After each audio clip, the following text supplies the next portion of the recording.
कीजिएगा। मेरा सर्वेश भाई मेरे को कह रहे थे कि ये ऐसा लग रहा है जैसे पैंट शर्ट बनमानुस को पहने, आदत सी पड़ गई।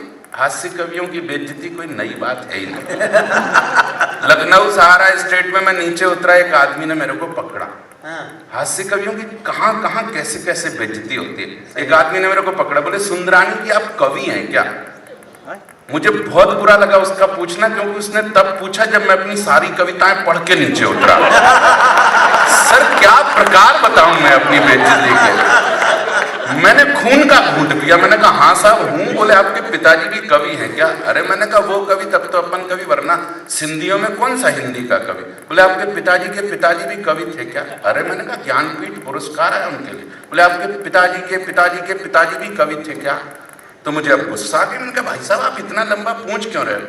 वो मुस्कुराया, बोले भाई साहब बुरा मत मानना, मैं तो केवल इतना पता लगा रहा हूं कि बेवकूफी की जड़ गई कहां तक है। सर ये हम लोगों के साथ होता है। वो क्या करें, वो जड़ ढूंढ रहा था, फल सामने खड़ा था। क्या करें साहब, हम लोगों के साथ। अच्छा हर कोई उल्टे जवाब देता है। भाई साहब आप दोनों भी बैठोगे, ये बोकारो ऐसी जगह मिली जहां पुरुष भी जोड़े के साथ ही खड़े होते हैं। बैठ जाओ बैठ जाओ। आजकल तो क्या बताएं, मैंने ये बेमेल सा जोड़ा देखा बिल्कुल। अरे यहाँ कुर्सियां खाली हैं, क्या दिक्कत है? अलग ही खड़े थे बिल्कुल। मैंने उनके वार्तालाप में बाधा डाली, उसके लिए मैं हृदय से क्षमा प्रार्थी हूँ।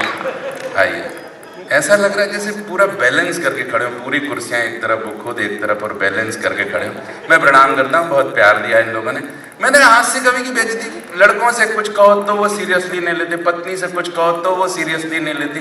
मेरा लड़का 10th में पढ़ता है, पिछले साल फेल हो गया था, इस बार फिर फेल हो गया। मैंने उसको डांटा, मैंने कहा नालायक फिर फेल हो गया। शर्मा जी की लड़की को देख 92% नंबर, मिश्रा जी की लड़की को देख 94% नंबर। मेरे लड़के ने पलट के जवाब दिया, उन्हीं दोनों को देखने के चक्कर में 2 साल से फेल हो रहा हूं। और कितना देखे आदमी उनको।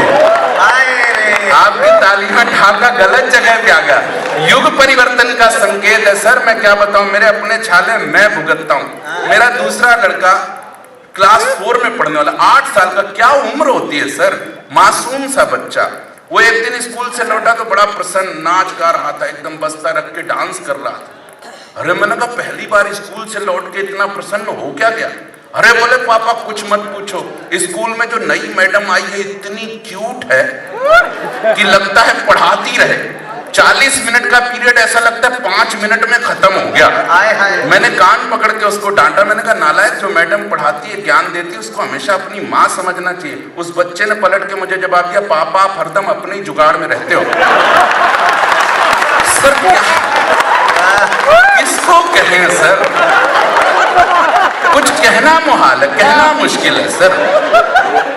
ये युग परिवर्तन के संकेत हैं, ये युग परिवर्तन के संकेत हैं। हमारे दादाजी तबीयत ज्यादा खराब चल रही थी, लगा कि अंतिम सांसें लेने के नजदीक हैं। तो मैंने उनसे कहा दादाजी आप अंतिम सांसें लेने के नजदीक हो, कोई अंतिम इच्छा हो तो बताओ। बोले बस एक बार राधा माँ के संग नाच लूं। ये युग परिवर्तन के संकेत हैं मेयर साहब। अच्छा अच्छा अच्छा, तो सामने आ रहे हैं, आइए यहाँ से ठीक दिखेगा। नहीं हम लोग कवि लोग देखना चाह रहे थे सिंधी कवि कैसे बोलता है, डायरेक्ट। तो मैंने कहा कि ये युग परिवर्तन के संकेत हैं। बड़ा बदलाव आया, किसी को कुछ डांटने लायक नहीं है, किसी को कुछ कहने लायक नहीं है। क्या करें, टेलीविजन ने महिलाओं की भाषा बदल दी। 3 महिलाएं जा रही थी, चौथी आ गई, बोली बहन जी माचिस देना, तो महिला ने अपनी सास को आगे कर दिया। बोले इसको ले जाओ। बोले ये क्या? बोले जहां जाती आग लगाती फिरती है, इससे बढ़िया माचिस कहां मिलेगा। ये भाषा बदली है टेलीविजन के कारण। अभी भी पीछे के लोगों के हाथ, मैं केवल हंसी की बात करूंगा तो ऐसा नहीं कि तालियां ना बजाए, तालियां बजाते रहेगा, अच्छा लगेगा आपको। ये युग परिवर्तन के संकेत है। मैं अच्छा आप लोगों को मैं बहुत बहुत धन्यवाद देना चाहता हूँ कि आज आप यहाँ टेलीविजन छोड़ करके महिलाएं यहाँ कविता सुनने बैठी, वरना टेलीविजन पर एकता कपूर का कोई ना कोई लफड़े वाला सीरियल चलता ही रहता। इसका रिश्ता उससे, उसका रिश्ता उससे, उसका रिश्ता और उससे, और सीरियल का नाम पवित्र रिश्ता। अब इसमें काय की पवित्रता? अच्छा सुबह रात को 12 बजे तक एकता कपूर सोने नहीं दे, सुबह 4 बजे आदरणीय बाबा रामदेव जगा, दाएं से खींचो बाएं से छोड़ो। अब जो आदमी ढंग से 6 घंटे सो नहीं सकता बीमार ही रहेगा, भगवान की कसम। आप लोग तो मस्त रहना, हंसना, खिलखिलाना, ठाके लगाना। ये जो 1-1.5-2 घंटे की यात्रा चलेगी काफी रसों से आपका परिचय कराएगी, इसलिए हंसी का कोई अवसर मत छोड़िएगा जी। दिल्ली के ओपन हार्ट सर्जरी के बाहर मैंने 1-2 लाइनें लिखी देखी थी, अच्छी लगी, आपसे शेयर करता हूं। उसमें लिखा था, खोल लेते दिल अगर हंस बोल कर यारों के साथ, तो आज हमें नहीं खोलना पड़ता इन औजारों के साथ। इसलिए बहुत अच्छा सुन रहे हैं साहब, मैं आपको बधाई देता हूं। अब तक की सीरीज के कार्यक्रमों में सबसे अच्छा कार्यक्रम कर रहे हैं हम। सर्वाधिक जनसंख्या भी है यहाँ पे, यहाँ बहुत मेहनत की है आप लोगों ने जी, बहुत ज्यादा संख्या है यहाँ पे, तो इसके लिए बधाई। और क्या श्रोता है, शुरुआत से ही आपने कवि सम्मेलन, मुझे तो लगता है यहाँ का एक श्रोता पेटी में बंद करके बाहर भेजे जाने लायक आइटम। भगवान का समापनों का तो निर्यात होना चाहिए, एक्सपोर्ट क्वालिटी के श्रोता हो आप लोग। मेयर साहब, मैं आपकी कसम खाता हूं कि क्यों नहीं खा सकता क्या आदमी, कि कश्मीर से लेकर के कन्याकुमारी तक, उधर केरल से लेकर के कंधार तक, इधर अटक से लेकर के कटक तक, उधर दोहा से लेकर के कतर तक, मैंने इतनी प्यारी ऑडियंस सच में कहीं नहीं देखी। और ये बात मैं इसलिए भी दावे के साथ कह सकता हूं क्योंकि मैं इतनी दूर दूर तक गया ही नहीं। लेकिन आप लोग सुन बहुत अच्छा रहे, बहुत अच्छा सुन रहे हैं। कुछ बुजुर्गों की उपस्थिति है, वो भी खिलखिला रहे हैं, ठाके लगा रहे हैं, तालियां बजा रहे हैं। बुजुर्गों को प्रणाम करता हूं, उनके श्री चरणों को नमन करता हूं। साहब, एक चीज होती पीढ़ियों का अंतर। एक पोता अपने दादाजी के पास पहुंच गया, बोले दादाजी हमारे जमाने में तो चैटिंग के ढेर सारे साधन आ गए, मोबाइल पे डायरेक्ट बात कर सकते हैं, वीडियो चैट कर सकते हैं।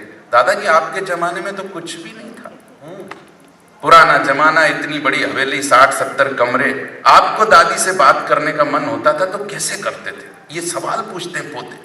दादाजी मुस्कुराए, बोले बेटा मैं मथुरा गया था, एक घंटी लाया था, जब तेरी दादी से बात करने का, प्यार करने का मूड होता था, मैं घंटी बजा दिया करता था, तेरी दादी आ जाती थी, हम दोनों बातें कर लिया करते थे। तो पोते ने कहा दादाजी ये तो आपकी साइड हुई, मान ले दादी का मन हो तो? बोले ले, वो तो हर आधे घंटे में आके पूछ जाती थी कि तुमने घंटी बजाई थी क्या। सर, प्यार कभी किसी साधन का मोहताज कभी नहीं रहा। जितने बुजुर्ग चेहरों पर मुस्कुराहट आई है, उनने सब ने कभी ना कभी घंटी जरूर बजाई होगी है। मुस्कुराहट इस बात का प्रतीक है सर। और हमारे कुनबे के बड़े कवि उदय प्रताप सिंह जी ने कहीं लिखा, अब आपके कलेजे में ठग से लगे तो उनके लिए प्यार उठे, कि हर फैसला होता नहीं सिक्का उछाल के, हर फैसला होता नहीं सिक्के उछाल के, ये दिल का मामला है जरा देखभाल के। और मोबाइल के दौर के आशिक क्या जाने, हम कैसे रख देते थे खत में कलेजा निकाल के। ये वो चिट्ठियों का दौर होता था साहब, मजे लीजिएगा। बहुत अच्छा सुनने, अच्छा लग रहा है आपको ये सब कुछ सुना करके। एक छोटी सी बात कह करके, the great Indian laughter challenge laughter 3 के सेमीफाइनल तक की यात्रा की। दरअसल हास्य आपके मन में होता है। हमारे डायरेक्टर ने कहा कि टेलीविजन के जो होर्डिंग के तेरा कह रहे, उसने सोचा उससे भी उसके बाथरूम का ही पूछ रहे हैं। उसने बड़ी विनम्रता से जवाब दिया कि बाबूजी मैं ज्यादा कुछ तो नहीं जानता, 30 लाख, 50 लाख और 70 लाख, लेकिन मैं इतना जानता हूं कि सुबह 5 बजे लोटा लेकर मैं जिस खेत में जाता हूं, उस खेत की बोली आमिर खान 7 करोड़ रुपए लगा चुका है।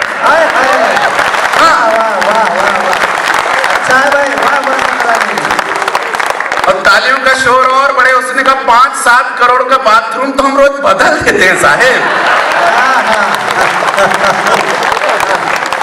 और अपने झारखंड के उस किसान के कविता प्रेम को प्रणाम करना। उसने कहा घरों दे घरों दे घरों दे बनाते हम रेत में, आज इस खेत में। अच्छा आप भी वहीं जाते हैं क्या? नहीं, मेरे सामान्य ज्ञान में वृद्धि। और 2 पंक्तियां आदरणीय मुनव्वर राणा जी की पढ़ी थी उस मंच के माध्यम से, जिस पर शेखर सुमन और सिद्धू ने स्टैंडिंग ओवेशन दिया था। मैंने कहा था झारखंड के किसान और मजदूर के सम्मान में कि मुफ्त में मिल जाती है फिर भी नहीं खाते। हाथों को ताकत दीजिएगा। मुफ्त में मिल जाती है फिर भी नहीं खाते, ये शहर है बच्चे यहाँ मिट्टी नहीं खाते, और सो जाते हैं फुटपाथ पे अखबार बिछाकर। मजदूर कभी नींद की गोली नहीं खाते, मजदूर कभी नींद की गोली नहीं खाते, मजदूर कभी नींद की गोली नहीं खाते। मजदूर कभी नींद की गोली नहीं खाते। बहुत अच्छा सुन रहे हैं साहब आप लोग, क्या करें। ये सर्वेश अस्थाना मैच की बात करें तो कोई मैच नहीं, आज तो ऐसा मैच है, इसके साथ मैच है कि कहने में भी शर्म आती है। पड़ोसी देश, अपन ने बड़ा इंतजार किया, एक कवि सम्मेलन में आधे लोग आए, उसके लिए क्या कहें, इतना ही कहना चाहता हूँ कि हाथों में लकीरें नहीं हैं, फिर भी तकदीर मांगता है। चाकू तो संभलता नहीं, शमशीर मांगता है। और पड़ोसी देश इतना ओछा, उसके बारे में क्या बात करें। 100 रन तो पूरी टीम से बनते नहीं और हमसे पूरा कश्मीर मांगता है। बताइए क्या कश्मीर हमारा, कश्मीर हमारा। पहले ढंग से रहना सीख लो, जितना सीख लो, तब फिर उसके बाद कश्मीर मांगने का वो हक है। एक छोटी सी कविता, झारखंड के लोगों को प्रणाम करता हूँ, बहुत अच्छा सुन रहे हैं, शानदार सुन रहे हैं, ऐसे लाइट वेट मूड में सुन रहे हैं। झारखंड का आदमी इसको पिछड़ा समझ के नहीं कि जिसने गलती की उसने भुगता, जिसने ये समझने की कोशिश की कि इनके दिमाग कम है उसने भुगता। रांची रेलवे स्टेशन पर एक झारखंड के ही खड़े थे, पर्दनी कुर्ता लगाए एक आदमी, मद्रास का इंजीनियर उतरा। सोचा चलो यार इन्हीं से टाइम पास करते, नमस्ते दुआ सलाम हुआ। बोले दादा क्या कर रहे हैं? बोले टाइम पास कर रहे हैं, 2-4 मिनट है ट्रेन के आने में, तो टाइम पास कर रहे हैं। मद्रास के इंजीनियर, चलो मैं भी 2-4 मिनट है मेरे, कुछ आप मुझसे पूछो, कुछ मैं आपसे पूछूं, टाइम गुजर जाएगा। आप नहीं बता पाओ तो मुझे पैसे देना, मैं नहीं बता पाऊँ तो आपको पैसे दूंगा। अब झारखंड वाले ने कहा ठीक है मंजूर, लेकिन इंजीनियर साहब आप पढ़े लिखे हो, ज्यादा समझदार हो, आप नहीं बता पाओ तो मुझे 100 रुपए देना, मैं नहीं बता पाऊं तो 50 रुपए दूंगा। इंजीनियर ने कहा मंजूर। तो आप कम पढ़े लिखे हो तो पहले आप पूछो, उसको पता नहीं था कहां फंस रहा। अब झारखंड के दादाजी खुले, बोले इंजीनियर साहब ऐसे जानवर का नाम बताओ जो धरती पर 1 पैर से, पानी पर 2 पैर से, दलदल पर 3 पैर से और हवा में 4 पैर से चलता हो। मद्रास के इंजीनियर की डिग्री खतरे में आ गई भाई साहब, कहां फंसा। उसने मोबाइल निकाला, गूगल से सर्च वर्च करके आधे घंटे में पसीने पसीने ऊपर से नीचे तक मोबाइल रखा। बोले दादाजी मैं क्या, मेरे खानदान ने ऐसे जानवर का नाम नहीं सुना। ये लो दादाजी 100 रुपया। अच्छा मुझे पता नहीं दादा, तुम बताओ। दादा बोले मेरे को भी नहीं पता, ये लो 50 रुपया, ट्रेन पकड़ो अपनी जाकर के। ये मस्ती है झारखंड की। मैं झारखंड की मस्तियों को प्रणाम करता हूँ साहब, ऐसे ही हंसते रहिए, मुस्कुराते रहिए, ठहाके लगाते रहिए। मेयर साहब बहुत अच्छा लगता है आप हमारे बीच में। नेताओं के बारे में हम जो भी कहेंगे झारखंड के लिए बिल्कुल नहीं कहेंगे, हम बिहार के नेताओं के लिए कहेंगे। और अगर बिहार का कोई बैठा हो तो मैं मध्य प्रदेश के नेताओं के लिए कहूँगा, और अगर मध्य प्रदेश का भी कोई बैठा हो तो फिर मैं पाकिस्तान के नेताओं के लिए कहूँगा। यहाँ के तो नेता सब बहुत अच्छे हैं साहब। मैं प्रणाम करता हूँ आपको। एक छोटी सी कविता दे करके वीर गति को प्राप्त कर जाना चाहता हूँ। बहुत अच्छा सुना है आप लोगों ने। पिछली जब सरकार बनी तो शपथ ग्रहण समारोह में मुझे बुलाया गया। बोले शपथ ग्रहण समारोह के बाद एक महात्मा जी का प्रवचन है, उस प्रवचन का आनंद लेना। मैंने कहा जी ले लूंगा। उस प्रवचन में से जो छोटी सी बात निकल करके आई आपके सामने रखता हूँ। बड़े कवियों को आपको सुनना। सर्वेश भाई बहुत अच्छा संचालन कर रहे हैं। चौधरी मदन मोहन समरभोज के बहुत बड़े कवि हैं। तेज भाई व्यंग के हिमालय कहे जा सकते हैं। पद्मिनी बहुत शानदार कवियत्री है। सर्वेश अस्थाना का कवि के अलावा एक और रूप भी, एक और चेहरा भी है।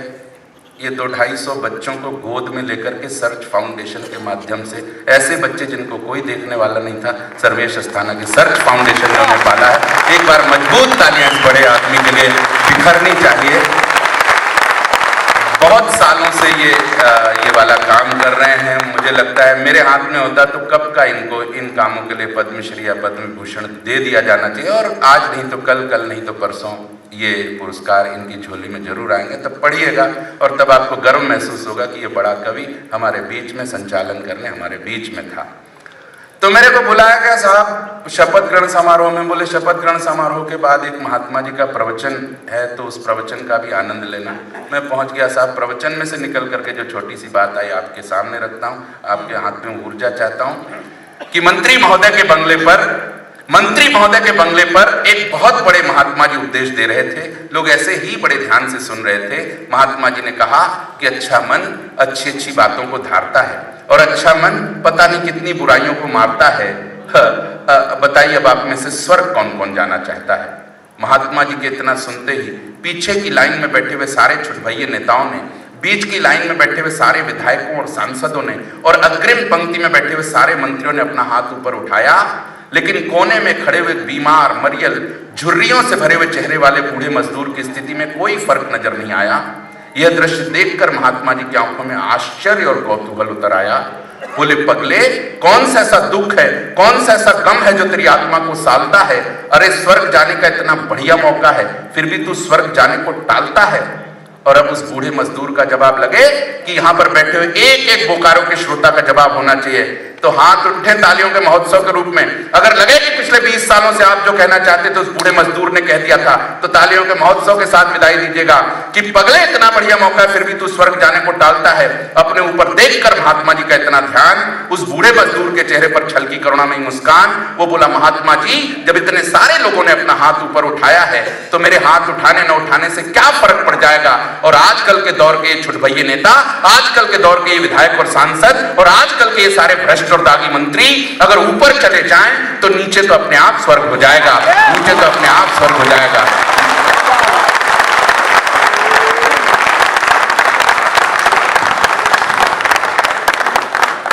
बहुत मस्ती के साथ भाई अशोक सुंदरानी जी ने इस कार्यक्रम को खोला। हमारे महापौर जी को 4 कार्यक्रमों में, और घर के बच्चों के बारे में सोचिए उनकी क्या स्थितियां हैं। छोटा सा वो 5 साल का शैतानी कर रहा था बहुत।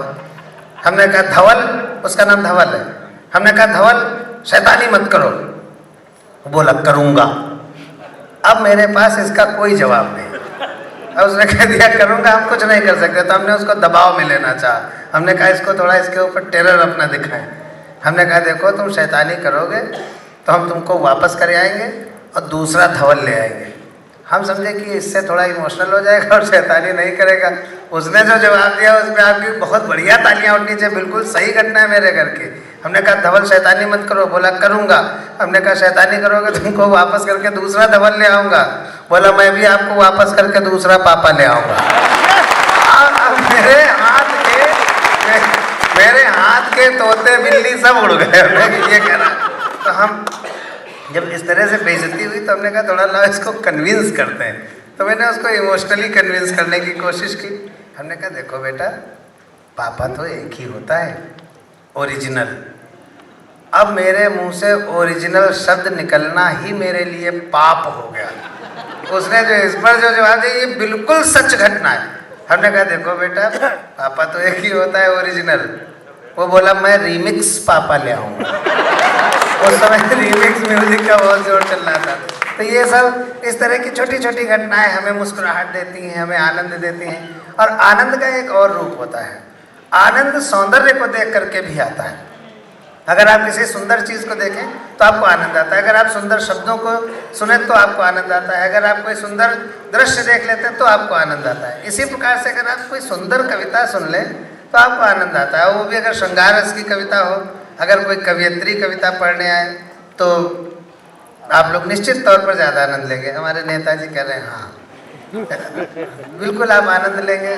जब पद्मिनी जी वाणी वंदना के लिए खड़ी हुई थी तो मैं नज़र डाल रहा था, 50+ के लगभग 8 लोगों ने चश्मा उतारा, पोछा और फिर लगाया। ये मैं देख रहा था। कुछ लोग जो भाभी जी के साथ आए थे वो चुपचाप बैठे रहे, जबकि इच्छा उनकी भी चश्मा पोंछने की थी। मैं आमंत्रित करना चाहता हूँ पद्मिनी को। पद्मिनी बहुत प्यारी कवियत्री है, बस आप उसका साथ दीजिएगा, आप आनंद लीजिएगा जितनी देर वो कविता सुनाए। हमारे कुछ अतिथि आए हैं, मैं उनका हार्दिक स्वागत कर। वाह वाह वाह, ये बहुत जरूरी है। आप लोग नहीं करेंगे तो फिर क्या करेंगे आप जिंदगी में? अगर आप वाह वाह नहीं कर पाए। लिख रहा पाती तुम्हें देखो, इसे पढ़ना जरूर। क्या नहीं मैंने लिखा है, खत में ये लिखना जरूर। बिल्कुल इस तरह से कर रहे हैं। भारत माता की जय, भारत माता की जय। ये तेज भैया, ये लोग बहुत अच्छे लोग हैं, ये बहुत अच्छे लोग हैं। ये लोग नागिन के गाने पर भांगड़ा कर सकते हैं। लिख रहा पाती तुम्हें देखो, इसे पढ़ना जरूर। क्या नहीं मैंने लिखा है, खत में ये लिखना जरूर। जिद तुम्हारी, प्यार मेरा। अगली लाइन पर अब तालियां बजा करके पद्मिनी का स्वागत करना। जिद तुम्हारी, प्यार मेरा दोनों ही जिंदा रहें, मुड़ के देखो या न देखो, मोड़ पर मिलना जरूर। मैं चाहता हूं कि पद्मिनी के लिए जोरदार तालियां बजाएं, उनको आए।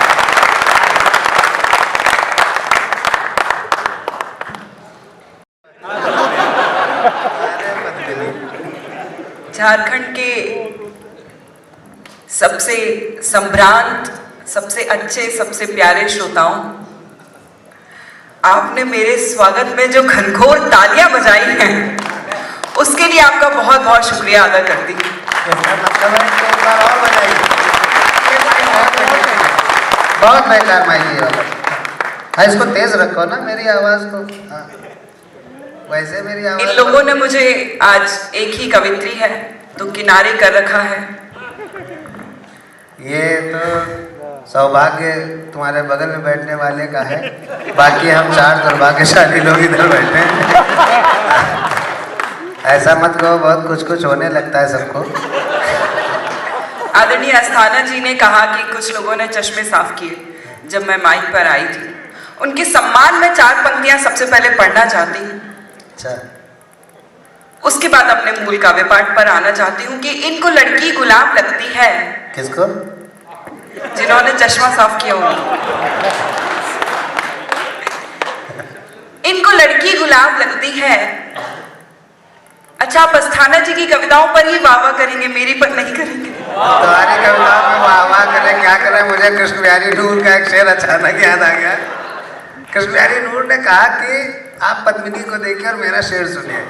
कृष्ण बिहारी नूर ने कहा कि तुमको देखूं कि तुमसे बात करूं, तुमको देखूं, अगली लाइन तालियां हो जाएगा, तुमको देखूं कि तुमसे बात करूं, दिल अपना मजा चाहे, आंख अपना मजा चाहे। बिल्कुल, अगली बार से ये मुझे ऐसे बोले ना, अगली बार से ये डिस्टर्ब ना करें। इनके उसी दुस्साहस को हतोत्साहित करने के लिए 4 पंक्तियां पढ़ती हूं। क्या वाह, करो। इनको लड़की गुलाब लगती है, हर शमा आफताब लगती है। वाह वाह वाह। उम्र है राम नाम लेने की, फिर भी नियत खराब लगती है। मेरा बात है, मेरी बिल्कुल उम्र राम नाम करने की नहीं, जिसकी हो वो करे। मेरी बिल्कुल उम्र नहीं, मैं आपकी बात का कड़ा विरोध करता हूँ और मैं इसके लिए धरना भी दे सकता हूँ। और अगर आपने अपना ये आरोप वापस नहीं लिया तो मैं आत्मदाह भी कर सकता हूँ। जबरदस्ती बुजुर्ग हमको कह रहे हैं, जो लोग चश्मा पोछ रहे हैं। चलिए, मैं आपको बुजुर्ग नहीं कहती हूँ, फिर आपके सम्मान में और 4 पंक्तियां पढ़ती हूँ जिसमें आपको बुजुर्ग नहीं दर्शाया जाएगा। अच्छा, प्यार होगा इन्हें पर हमें हेट है। प्यार होगा इन्हें पर हमें हेट है, इनके दिल के टके सेर का रेट है। सैकड़ों को ठगा प्यार के नाम पर, इनका दिल प्यार का इंडिया गेट है। इससे तो हम सहमत हैं, इस बात से तो हम सहमत हैं। हमारा दिल जो है वो प्यार का इंडिया गेट है। पूरी दुनिया के लोग उस इंडिया गेट में आते हैं। मैं पूरी दुनिया को मोहब्बत करना चाहता हूँ, उसमें से एक आप भी। लेकिन ये जो बुजुर्गों पर इन्होंने इल्ज़ाम लगाया कि जो चश्मा पोछ रहे हैं उनकी नीयत खराब लगती, मैं इस बात का भी विरोध करता हूँ और उनकी तरफ से 2 पंक्तियाँ देना चाहता हूँ। उसके बाद फिर ये अपना कविता पढ़ेंगे। हमारी भड़ास निकल जाएगी, हमारे बुजुर्ग भी खुश हो जाएंगे, कवि सम्मेलन भी अच्छा चल जाएगा। कौन कहता है, सारे बुजुर्ग आप ताली बजाना, चिंता मत करना। जब तक हम यहाँ हैं आपका कुछ नहीं बिगड़ सकता। हमारे जाने के बाद भगवान भी आपको नहीं बचा सकता। कौन कहता है बुजुर्गों में इश्क का सिलसिला नहीं होता? तालियां तैयार है। कौन कहता है? अभी नहीं, एडवांस मत करो, कोई ठेका थोड़ी उठ रहा है। कौन कहता है बुजुर्गों में इश्क का सिलसिला नहीं होता? अरे आम तब तक मजा नहीं देता जब तक पिलपिला नहीं होता।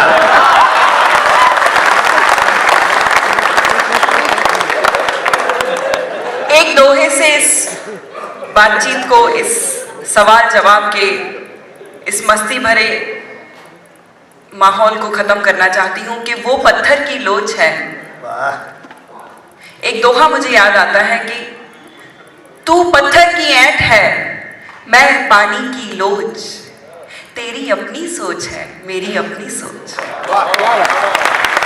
क्या बात है। अरे सोच। आदरणीय अशोक जी ने बहुत अच्छा काव्य पाठ किया। मैं भी आपके साथ हास्य की यात्रा पर थी। मुझे भी खुद की दूरी तय करने में थोड़ा सा वक्त लगेगा। उनके काव्य पाठ के बाद थोड़े से लोग उठकर चले गए, थोड़ा सा आवागमन है।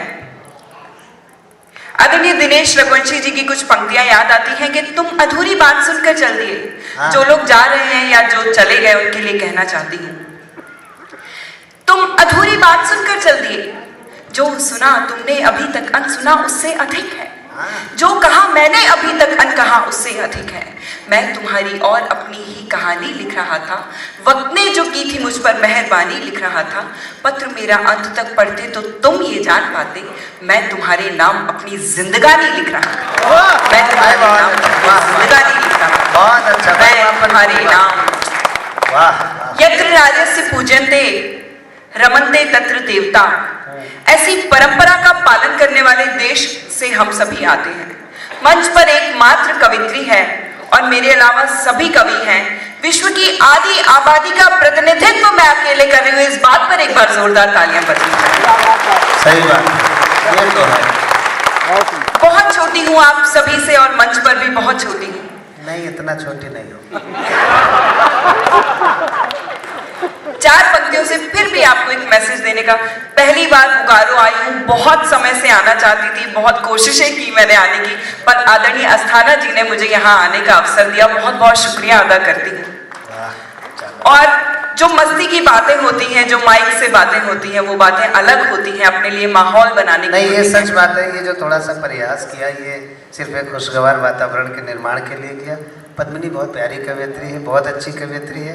वो इतनी देर जो प्रयास हमने किया, मैं उसको निरस्त करते हुए अब मैं आमंत्रित करता हूँ पद्मिनी को कि वो अपना श्रेष्ठ काव्य पाठ करें और आप एक अच्छा वातावरण देने के लिए जोरदार तालियां। 2 पंक्तियां। बहुत शुक्रगुजार हूँ मैं आदरणीय अस्थाना जी की। अधिसूचना जब। बहुत अच्छी पंक्तियां हैं। मैं आपसे अनुरोध करता हूँ कि इन पंक्तियों को आप बहुत मन से सुनिएगा और ताली भी इसलिए बजाइएगा कि इतनी कम उम्र में साहित्य की उस ऊंचाई पर ये पंक्तियां लिखी गई हैं कि मेरा मन करता है कि इन पंक्तियों के बाद बहुत अच्छी तालियां बजे पद्मिनी के लिए। प्रीत जग में बांट हर पल और जग से प्रीत ले। मैं कुछ और पंक्तियां आपको सुनाना चाहती हूँ। प्यार की अधिसूचना वाला सुनाओ। प्यार की अधिसूचना जब दिल से जारी हो गई, हाय हाय, क्या पंक्ति। हर डगर और हर गली फूलों की क्यारी हो गई। वाह वाह। बंदिशें जंजीर बनकर पाँव से लिपटी रही। बंदिशें जंजीर बनकर पाँव से लिपटी रही, पर उन्हें पायल बनाकर मैं तुम्हारी हो गई। बहुत अच्छा। उन्हें पायल बनाकर मैं तुम्हारी हो गई। मैंने बचपन से आज तक लगभग सारे ग्रंथ पढ़ लिए हैं और उनमें से ऐसा किसी में भी नहीं लिखा था कि जो पीछे बैठे हुए श्रोता हैं वो तालियां नहीं बजा सकते मेरी कविताओं पर। और 4 पंक्तियां आपके जैसे शानदार श्रोताओं को समर्पित करती हूँ, सुनिएगा। गम की घटा को आग का काजल बना लिया। गम की घटा को आग का काजल बना लिया। यादों को यूं समेटा के आंचल बना लिया। क्या बात। जीने का कोई और तरीका न रहा तो, जीने का कोई और तरीका न रहा तो, तरीका न रहा तो खुद को तुम्हारे प्यार में पागल बना लिया। खुद को तुम्हारे प्यार में पागल बना लिया। खुद को तुम्हारे प्यार में पागल बना लिया। और 4 पंक्तियां मेरी यहाँ जो बहनें बैठी हैं उनको समर्पित करती हूँ। प्यारा मुझे बहुत था मगर छोड़ के आई। प्यारा मुझे बहुत था मगर छोड़ के आई। हंसते हुए बचपन का नगर छोड़ के आई। बस एक इल्तिजा है मेरा दिल